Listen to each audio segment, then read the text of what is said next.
You're listening to the Hour of the Time. I'm William Cooper. And I'm Pooh. Well, Pooh, how about starting off the show for us? Yes. Go ahead. I pledge allegiance to the flag of the United States of America and to the republic for which it stands, one nation, under God, indivisible, with liberty and justice for all. Thank you, baby. You're welcome. Folks, don't miss the next 3 nights because the man who put together, wrote, edited, and published Goodbye April 15th will be our special guest. Now, for the rest of this hour, you're going to hear the symbolism of the order or the religion of the heavens. And I neither endorse these beliefs, and you know me, I'm not going to tell you what to think. It is merely what it is.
Carlyle said, "It is through symbols that man consciously or unconsciously lives, moves, and has his being.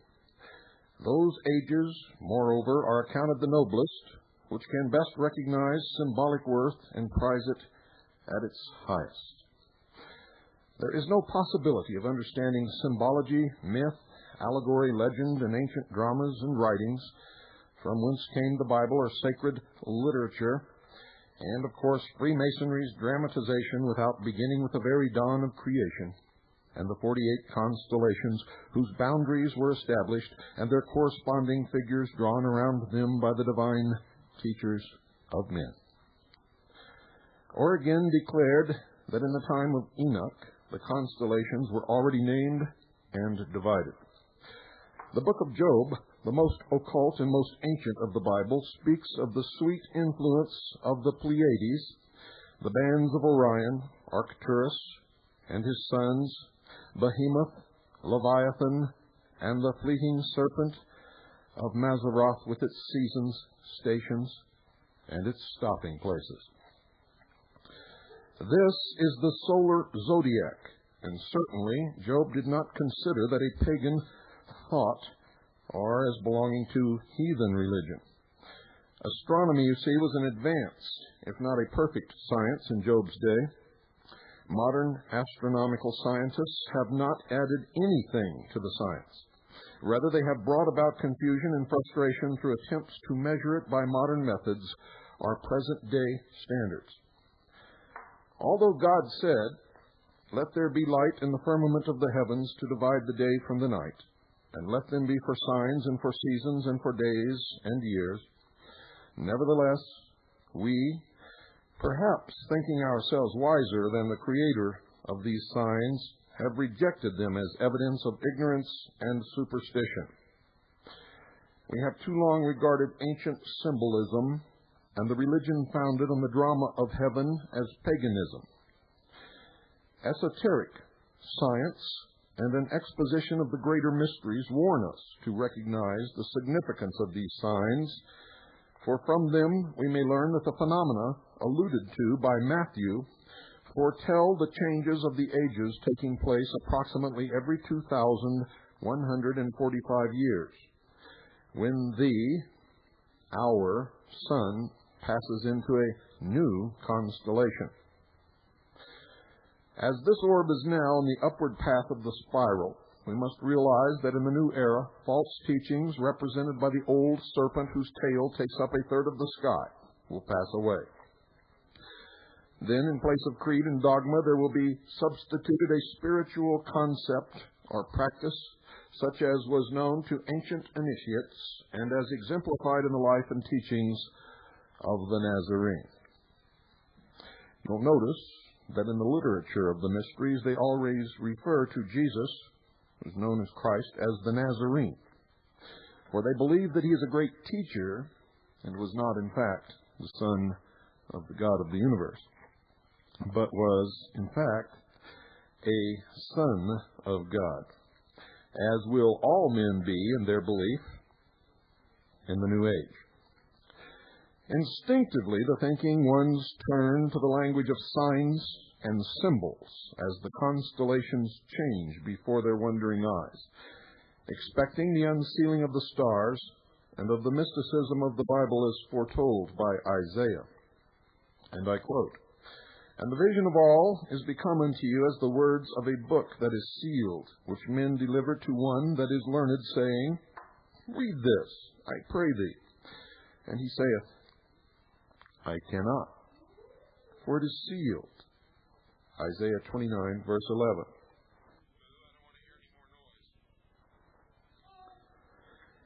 God has been worshipped only by lip services and not in the heart. The wisdom of the wise men has almost perished, and restoration will be possible only in this new era and new dispensation. In this prophecy,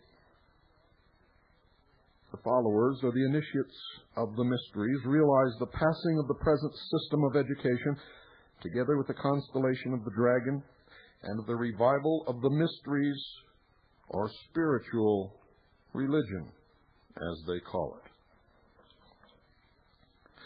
As the dragon symbolized dogma and creeds, and the disagreement and confusion so universal today, it has also, throughout the ages, warned the observing ones to ever guard the mysteries from the profane. That's you. Elimination of the false constellations, which modern astronomers have attempted to add to the original 48, shows us that these supposedly grotesque figures tell a story. This story, as dramatic prophecy, existed throughout long ages, while men enacted the story individually, racially, and as a pilgrim seeking for something he knew not what. This story, ladies and gentlemen, or divine drama, the ancients wisely divided into 12 great books with 48 chapters. These books are the 12 zodiacal signs, which, with the decans of 3 minor constellations to a sign, made up the chapters. The time for reading or enactment of the heavenly drama was determined not by the degree of any person, but by a predestined government based on absolute law. The movements of the sun through the procession of the equinoxes around the mystic and yet little understood Pleiades and Alcyon, the center of the universe. Whether we be pagans, heathens, or Christians, we cannot deny that man's earthly fate was determined by the movement of these heavenly bodies. Had any of the planets failed by a second, chaos would have been the result. And unless there is no law, God himself could not have stayed the destruction.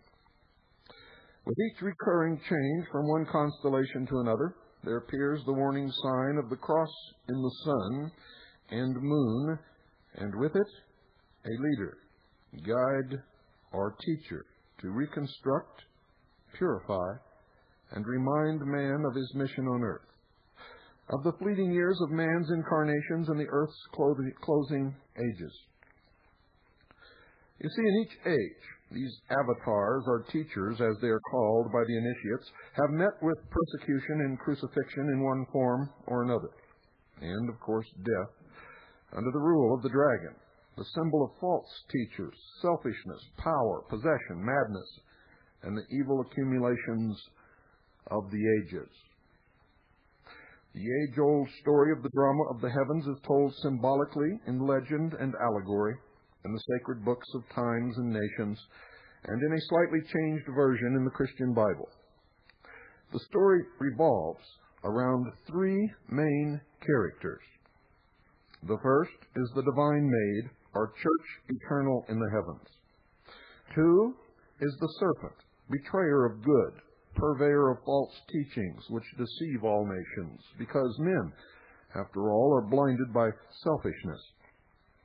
The serpent threatens the maid about to bring forth a child, or truth, that would save. The Christos, who became man, appearing from age to age, and who becomes the Son of God. Then, as both Son of God and rescuing knight, or Percival, of the divine maid, he frees her from the wiles of the serpent, drinking always of the Holy Grail, which is the cup of sacrifice, ere he gives up his earthly vestment upon the cross at the hands of the evil leaders and betrayers of the people.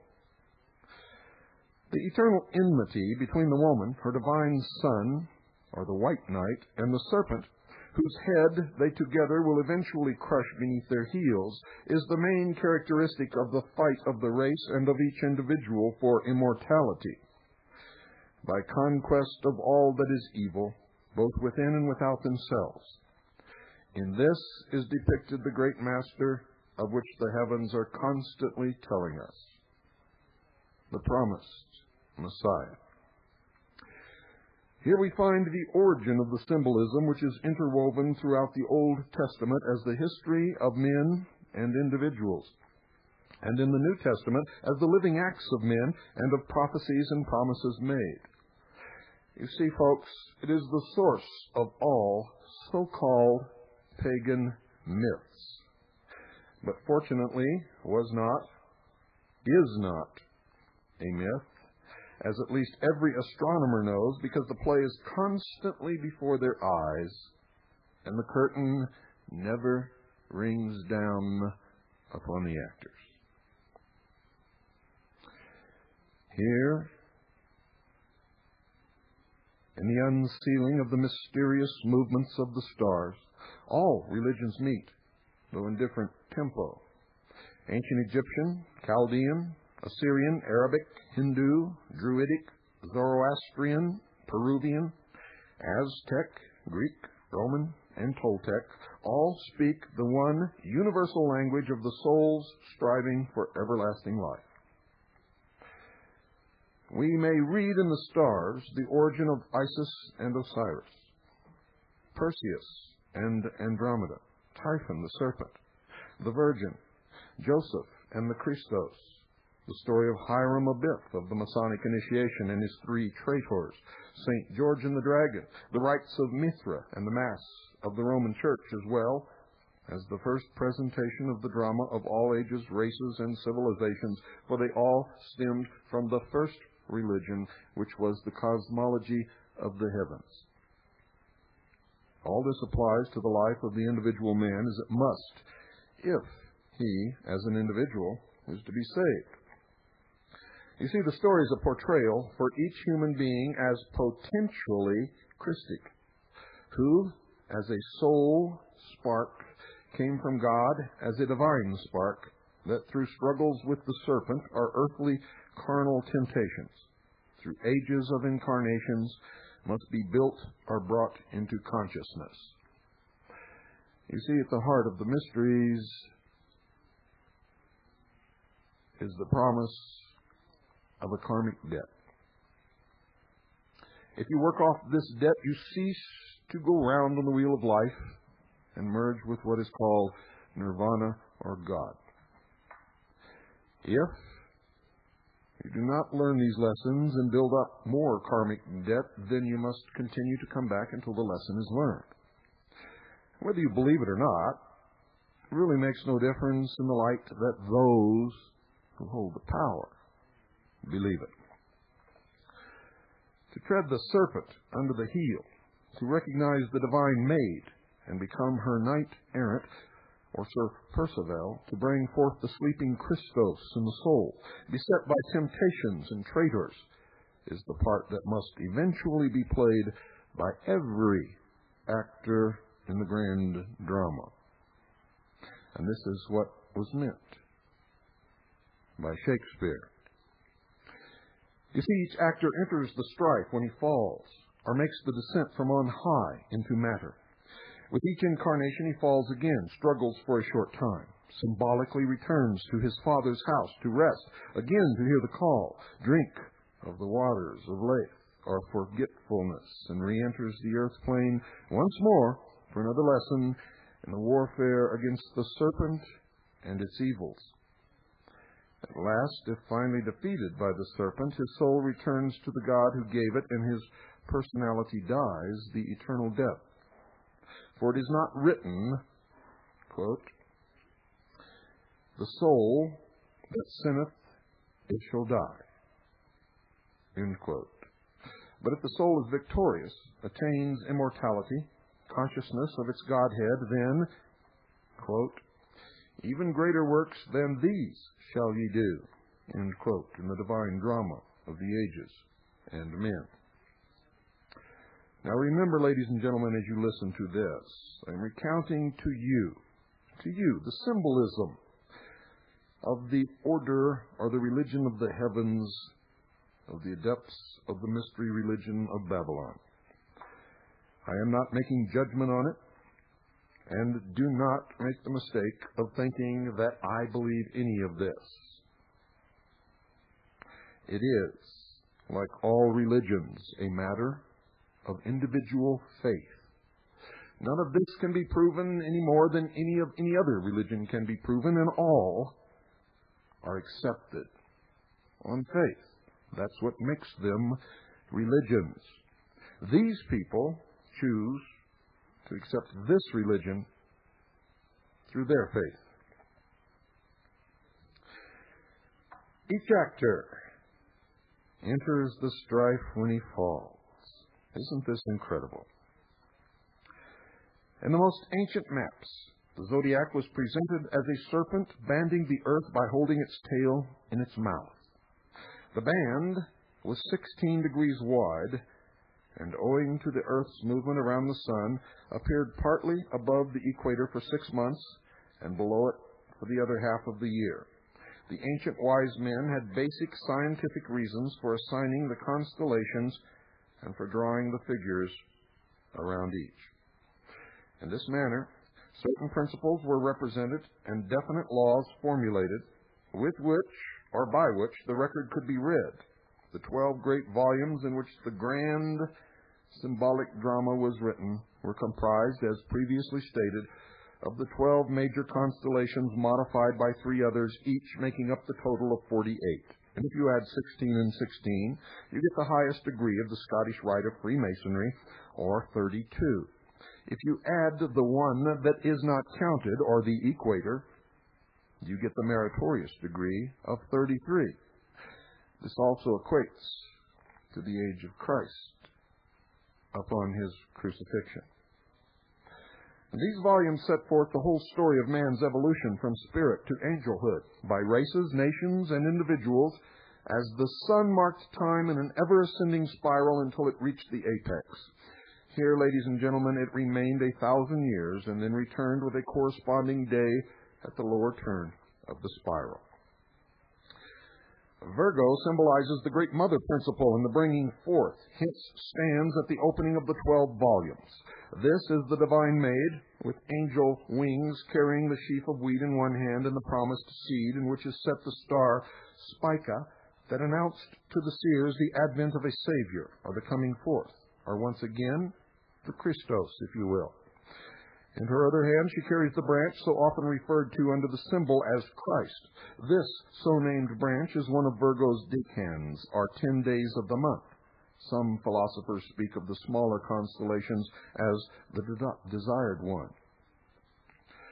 It is to be understood as representing the Christos, or Christ principle, cosmic force, the ineffable fire of all universes, or the Lamb that was slain, and not infrequently as the Savior who manifests in the flesh from age to age. You see, to the individual actor upon the stage, it is his goal, the divine spark, the Christos within himself developed into consciousness, the gaining of immortality, or the Holy Grail manifested. Centaurus' victim, a smaller serpent constellation slain under the dart of the man-horse, stands as the second decan in Virgo, while Joseph, or Butes, is the third. In Joseph we have wisdom as the guardian or shepherd of the Holy Family, and presented in starry allegory as the origin of all the forms of the Virgin and Son of all times and races. The same story appears in all the ancient religions down through the ages. Applied to the human race, it implies that a Christ-like fatherhood and holy motherhood may bring forth a perfect child.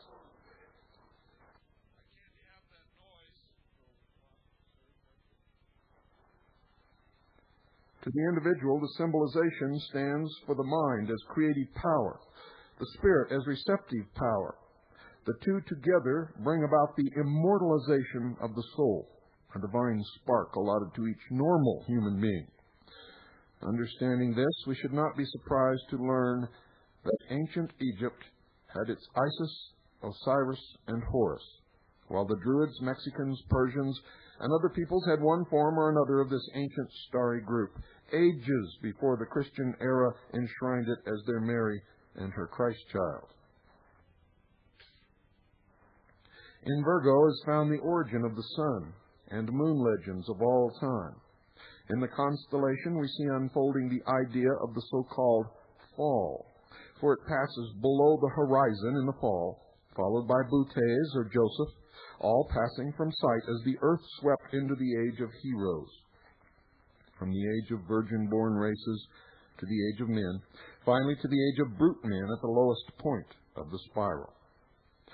The birth of Esau and Jacob marked an important turn of the upward cycle, and with Jacob came Israel, not the Jewish, as so many erroneously believe, or what's known as the Virgin Church. In Genesis, the church is personified as the 12 tribes of Israel, which, as a race, shall evolve and lead the nations upward toward a new golden age when Virgo, the divine maid, Israel, the church, bride and mother of the Christos, shall crown the great cycle by appearing again with Spica, star of the east, to herald the coming of the new age of Christos, individualized, God-conscious man, and it will be known as the sixth root race, as I have so illumined you before. Virgo and her companion decans especially represent woman, trodden underfoot for countless centuries, but as the mother of wisely begotten men, rises and demands a perfect and knightly manhood which she helps to bring forth. With Virgo, woman and her descendants will crush underfoot the old serpent, while man in the background as Joseph guards and aids. When Virgo finally stands upright, the race of heroes, then embodied, will merge into a race of virgin-born gods, or purely born gods. In 12-tribed Israel, the tribe of Benjamin, born of the beloved Rachel, was allotted, to Virgo and, of course, September. Libra follows Virgo, both in the great cycle and in the year cycle. It indicates balancing of the conditions which influence the human race after Virgo's decline, equal day and night in the autumn, and equipoise in a human being born at this time of year.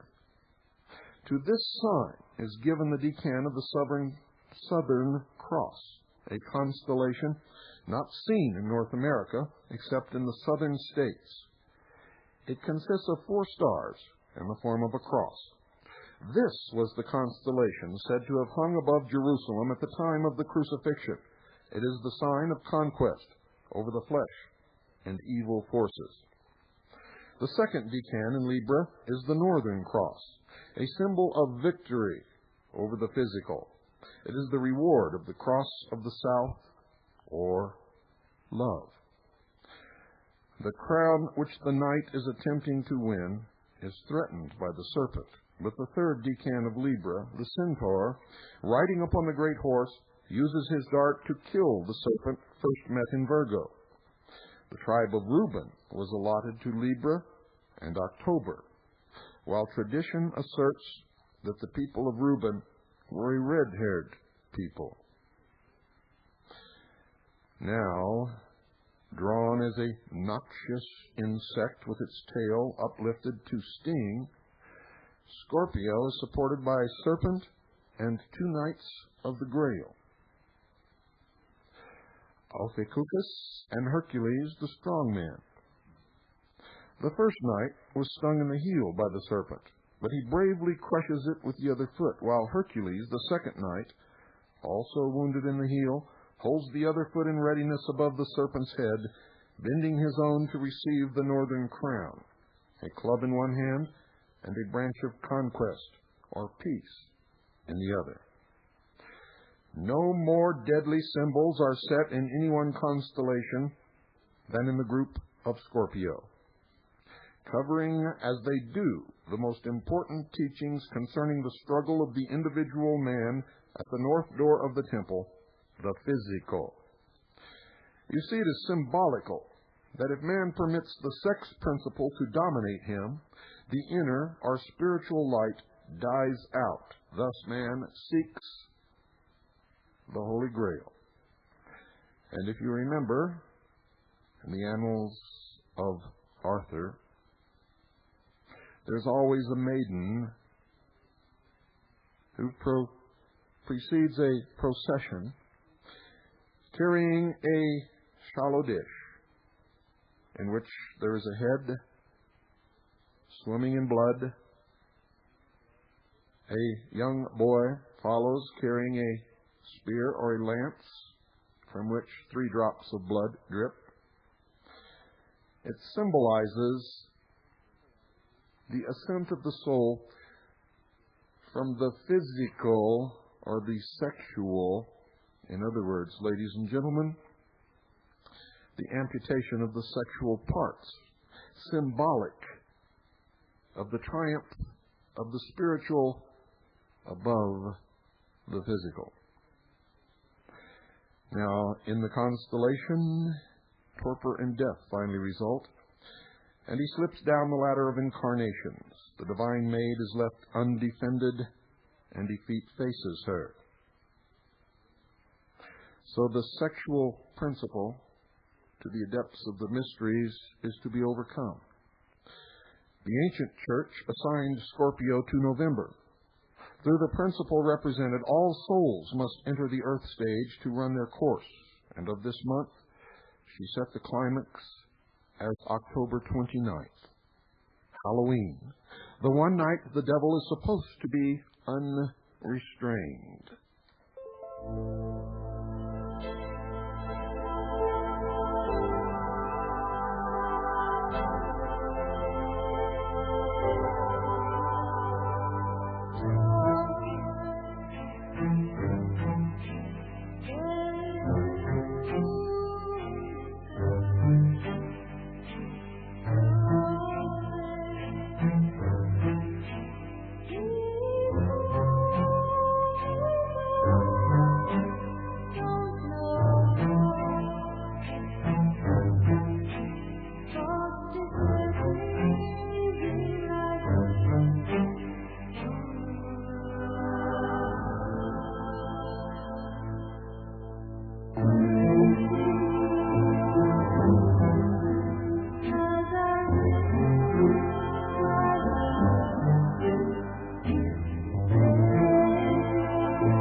formal church has been in the toils of Scorpio, beginning with the period when it departed from the esoteric teachings of ancient Israel.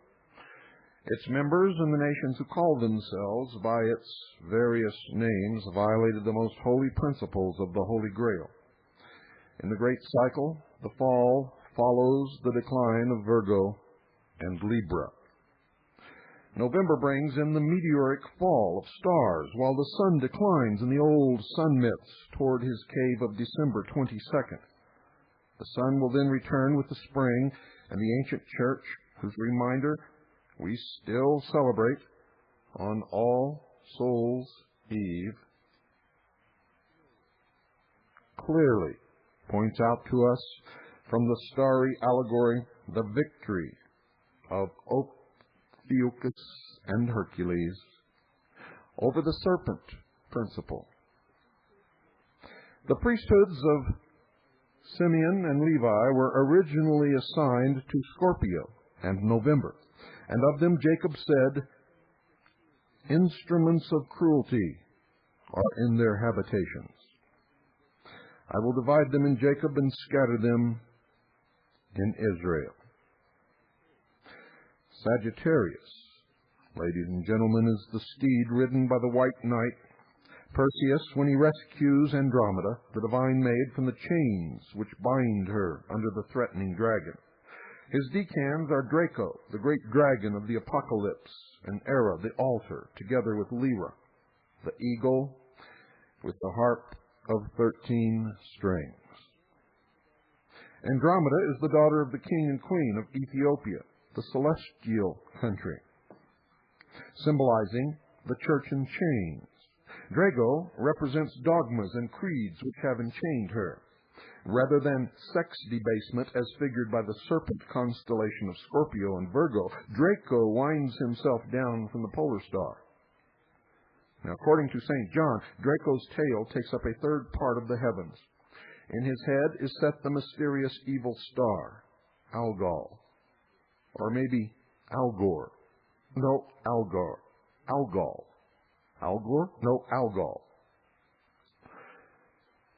Draco acts as guardian, however, of the mysteries, hiding them from those unable to understand, while they may be revealed through his dogmatic veil to those whose clear sight enables them to penetrate the veil.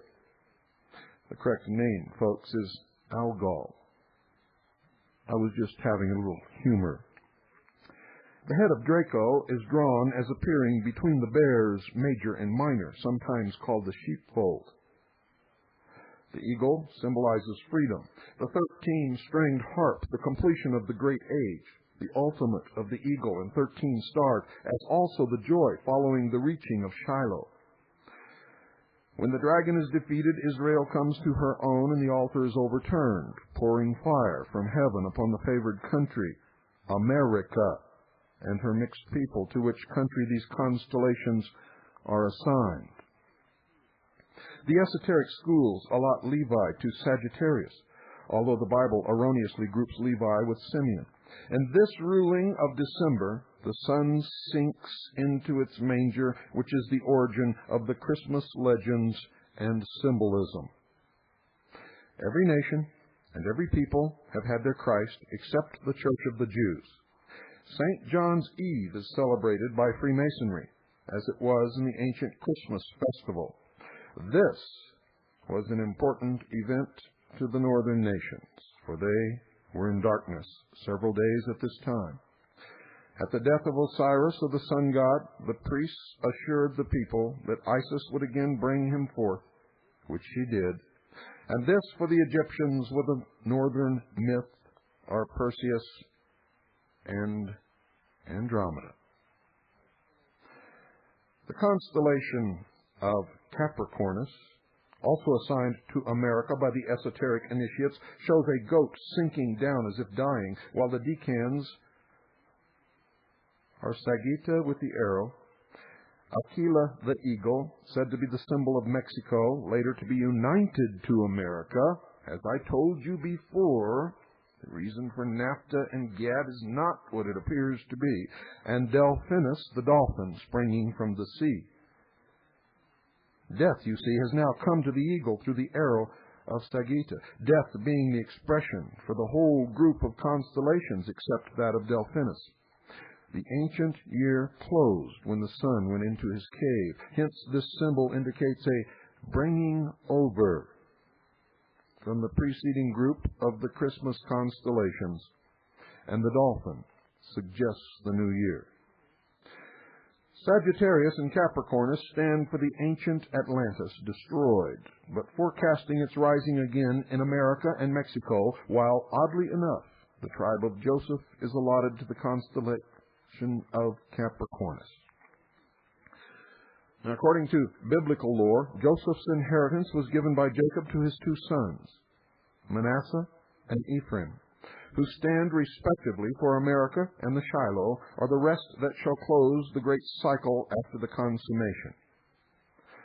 You see, America, as Manasseh, becomes the refuge for the divine maid, the woman of Revelations, when she flees from the presence of the dragon with the child.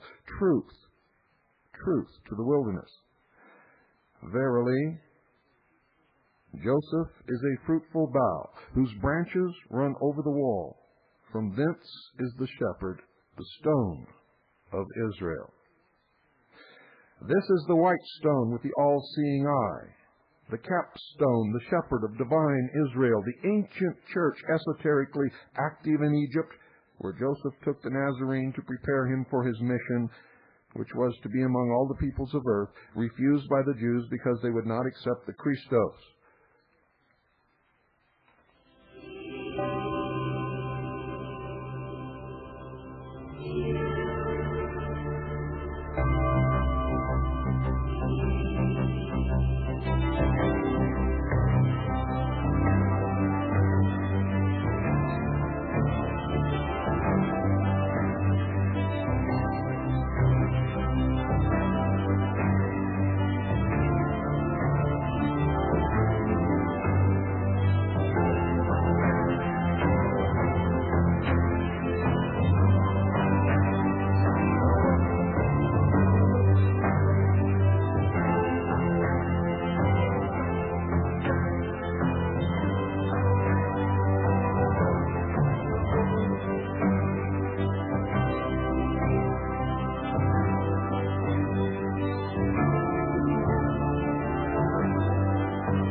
The treacherous south door of the temple of man is the stage upon which is played his life's drama.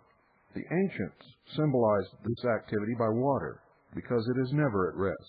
Water is the symbol of the mind, which we put off at death, as we would a garment, reclothing ourselves with a new mind at each reincarnation. We find the mind a most difficult asset to master, and through it the serpent succeeds easily in leading us astray. A change of mind, a baptism by water in the Aquarian age is recommended to us by the initiates of old, a change that will restore the reign of Virgo, the divine maid. This constellation is the waterman pouring out water freely upon the earth, a baptism of the human race, if you will. Further reminders of the great drama are given in the decans of Aquarius, as in the southern fish drinking in more mind at the stream of wisdom. You see, the fish was the first sign of the early church, but was superseded by the cross, though women, too, played a leading part in the legends and parables of the Nazarene. The famous white steed, Pegasus, as the second decan, speeds with the good news of the drinking of wisdom that shall result in the return of the divine maid, the restoration of esoteric science, and the arcane mysteries by which alone man is enabled to attain to the ultimate. You see, they believe that man himself will become God. The third decan is the white swan flying, with the cross on its breast. Interpreted by arcane science, this teaches us that in the Aquarian age, man will accept the truth, establish his godlike inheritance, free himself from the domination of evil, eliminate the ungodly and selfish from high places, and by his own mastery establish peace on earth.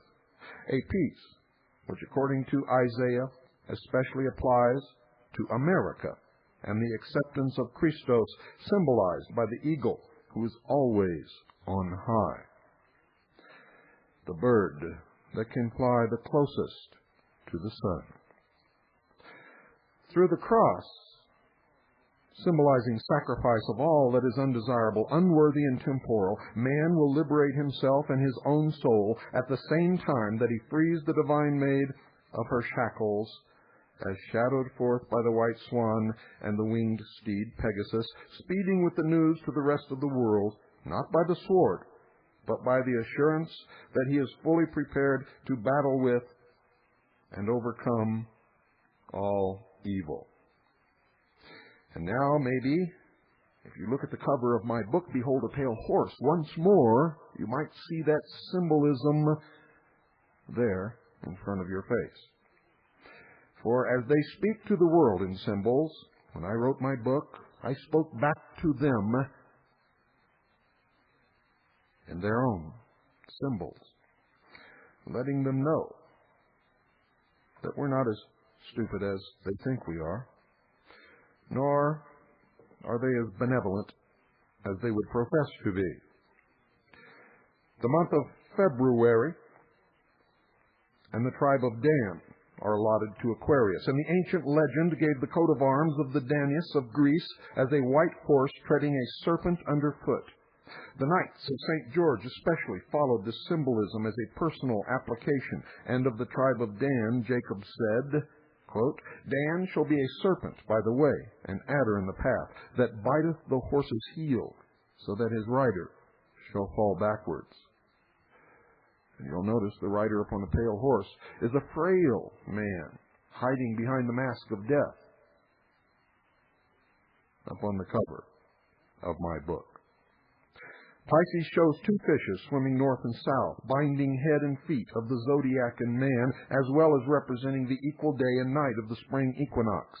They were upheld by the band as the first decan, which is doubled and held fast to Cephas, the whale, or sea monster of Aries. The second decan is Cephas, the branch, the third, Andromeda, in chains. The band signifies the conjoining principles of nature, the union of head and feet, of wisdom and the physical. Cepheus, the branch, is the foundation of all myths concerning the Christos of the Gnostic Christians and the Christ of the formal Christians, or church, or Adonis, in reality the god of light, or the light personified through whom God is always said to have appeared to man, symbolized by the sun. And in the front of my book, you'll see that the liberated rider of the white horse reaches for the sun. Cepheus is also a figure for God as king of the celestial country known as Ethiopia in the ancient initiation, in which were enacted the great dramas of the rescue of Andromeda from the sea monster by Perseus, the Knight of the Grail. Cepheus stands with his foot upon the pole of the heavens with the branch of peace in one hand.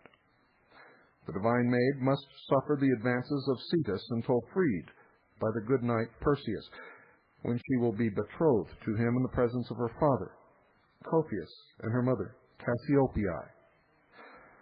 Cepheus, the virgin-born son, is to conquer the flesh, to win the victory over the sensual, free the Andromeda within his own soul from the snares which entangle it. Then will be given to the hero the celestial vision, kingship of the heaven within, while Perseus also frees the Andromeda within and becomes the bridegroom, receiving the highest honors that may be conferred by the chair of Cassiopeia. It will be recognized that though this is the constant drama of the heavens, it is also the drama of the human soul, composed of good and much evil, part masculine and part feminine, endeavoring to free itself from the carnal passions which hold it imprisoned. On the basis of this double drama, that of the heavens and of the human soul, all religious forms were patterned after to begin with, then changed in form as man physically and mentally, in concept, developed. Naphtali was the Israelite tribe assigned to Pisces, and of him Jacob said, quote, Naphtali is a mind let loose. He gives goodly words. End quote. The month of March, the legendary hare of March, belongs to Pisces. Andromeda's mother, wife of Cepheus, is the figure drawn from the first decan of the ram. Cassiopeia represents intuition in woman, the feminine, at its highest expression, but her chair has for many ages been overturned and empty, showing that recognition of the intuitive principle has been almost unknown to the races of the past. The ancient Britons called their supreme chair of national justice Cassiopeia's chair and administered the law by intuitional judgment. Cetus, the sea monster closely bound by the lamb, is the second decan in the constellation group. He furnishes the original of the many allusions to the, quote, lamb that was slain from the foundation of the world, end quote, ages before even the Egyptians had a formal religion and esoteric initiation. This slaying first took place in the drama of the heavens, and religions copied the heavenly plan as a religious practice, as they have done throughout the millennium. Other peoples did likewise, changing names and practices to suit circumstances and conditions. Finally, this ancient lamb became the Lamb of the modern church, symbolizing the Nazarene and his mission of peace and goodwill and the beginning of the Christian dispensation. This lamb of the heavenly drama is closely bound to Cetus. It upholds the fishes of Pisces, symbolizing inability to distinguish between wisdom and sensuality, thus far contrary to the outcome of the drama of heaven, which is obedient to the law. Sensuality has held the winning hand among men. Perseus, the armed and mighty knight with the winged feet, figures as the third decan, holding aloft the cut-off head of the monster, with its writhing, snaky hair in the one hand, while he brandishes a sword in the other. He has rescued Andromeda, the divine one, from her chains, restored the soul within himself, as all men finally must by their own efforts, and not through the efforts of the church, by the sword applied to the lower, our carnal self, the lance, the amputation, or castration.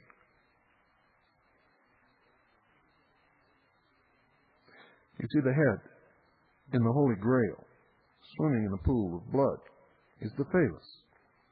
This accomplished, man represents himself as ready for the betrothal before the King and Queen of Heaven. Now remember, ladies and gentlemen, I'm teaching you the religion or the beliefs of the order of the religion of the heavens, of the mystery religions. This heavenly drama was humanized in ages past and enacted before the people in the ancient temples of Persia, Greece, and the British Isles. The esoteric significance was unveiled only to the initiates, the few, and not to the masses, who, as in the Nazarenes' time, could be taught only in parable, and today it emerges from the mystery in the form of the New Age movement.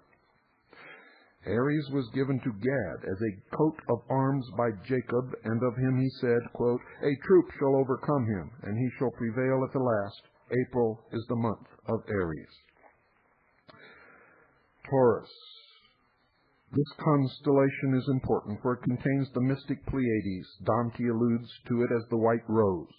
Under the sweet influence of the Pleiades, the red rose of love turns to the white rose of purity. For ages unknown, the seventh star in this band of little sisters was invisible, but it can now be plainly seen with the naked eye. Here, the first decan, Orion, a glorious prince, has crossed the second, the river of Eridanus. Tortuous and baffling in its efforts to aid the divine maid, he has at last, in belted triumph, with sword in hand, set his foot upon the serpent. Auriga, the wagoner, the third decan, is a constellation of which little has been written. It symbolizes the good shepherd carrying a mother goat and kids upon his left arm, with bands in his right hand. On the windows of many church edifices may be studied this figure of Christ as the good shepherd. Taurus and the mystic Pleiades hung over Egypt when the Great Pyramid was built, and whose mate today stands ruined and almost forgotten in the Yucatan in Mexico. When the white stone was carried forward by the tribe of Joseph, the Britons, under Jacob's decree that Joseph should be the keeper of the Grail, the sign of Taurus followed him as the ruling sign of the British Isles. And to this day, and for this reason, Britain is called John Bull.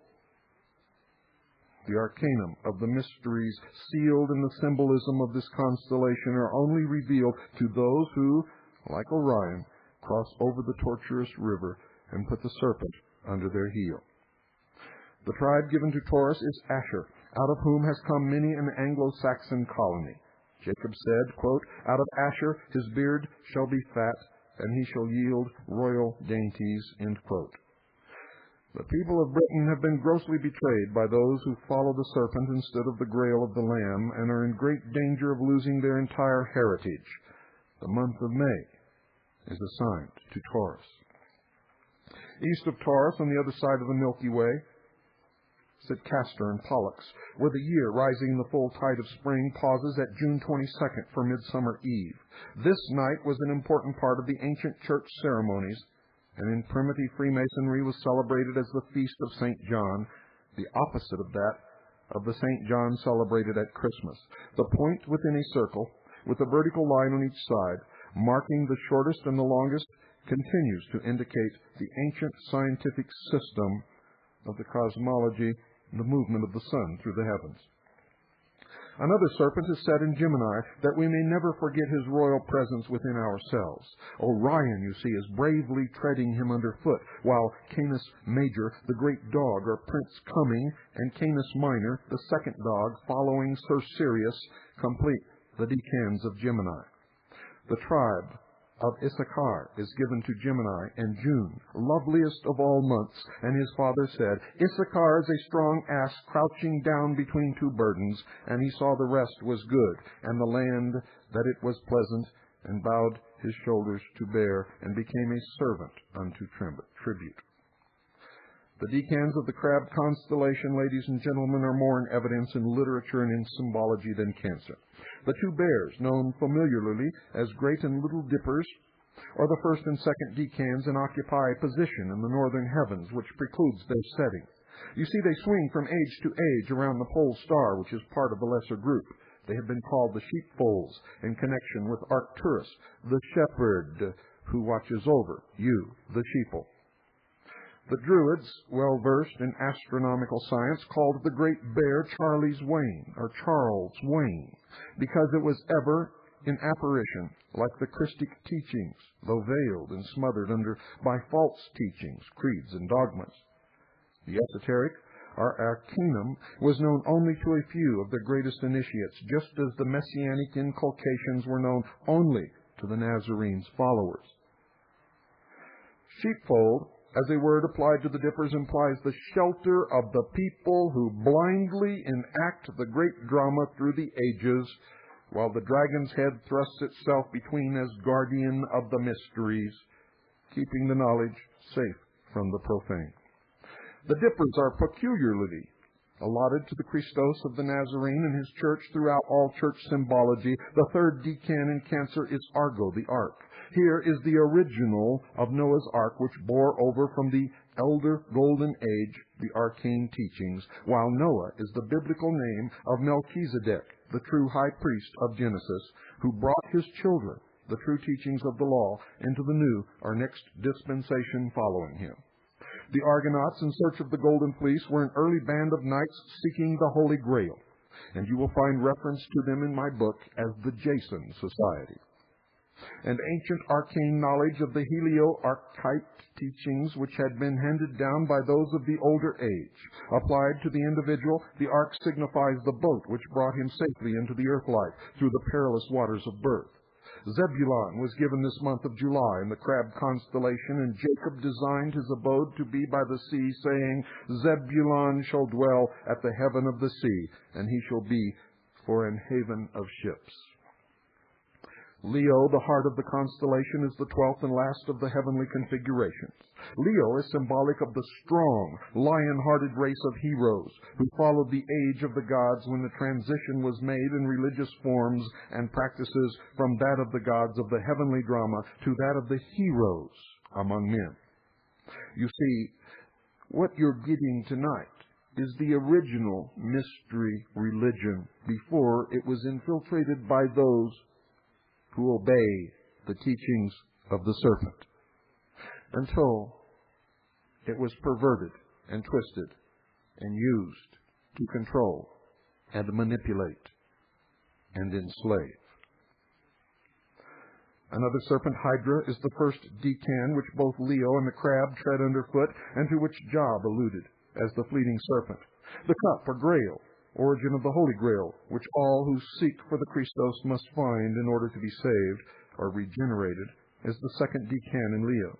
It is here pictured as overturned in wrath and poured upon the head of the flying Hydra. Last in the final act of the great drama comes Corvus, the crow, as third decan in Leo, to devour the remains of the final temptation, Hydra, now trodden underfoot. The bird of doom completes the story of the age-long struggle of man with the deceiver, the serpent, his carnal self, within himself. The divine maid has been rescued by the knights of the Grail. Perseus, the Christos, resurrected or brought to life, is betrothed to her in the presence of the king of the celestial country. Cepheus stands with his foot upon the pole star, while the queen Cassiopeia occupies her righted throne. Draco has passed from sight into limitless space. The Aquarian age has brought in the age of Leo, and with it the inner breath that a godlike race may be born. Shiloh at last returns with the magnificent entrance of Virgo, standing upright, holding in her hand the promised seed of the Redeemer. Lion hearts have been born all down through the ages, few, it is true, but they have kept the line intact while standing ready to shed the last drop of blood for a principle. The circle will complete itself whether men will or not. America, the land where all nations shall mingle, is the land of the eagle. But Egypt, the land of beginnings, also signifies the eagle, while our neighbor, Mexico, is symbolized by the same eagle overpowering the serpent. After these lands will come the land of peace, which will have as its symbol the eagle with branches in her claws instead of arrows. The drama of heaven has never failed, nor deviated from the original script of the law, nor will it deviate one jot or tittle now. America will yet, in truth and fact, become the land of the free for those who win the fight against all evil inclinations within themselves, as well as the desire to dominate others, and as a result of this conquest be free from every evil outside of themselves. Good night, and God bless you all.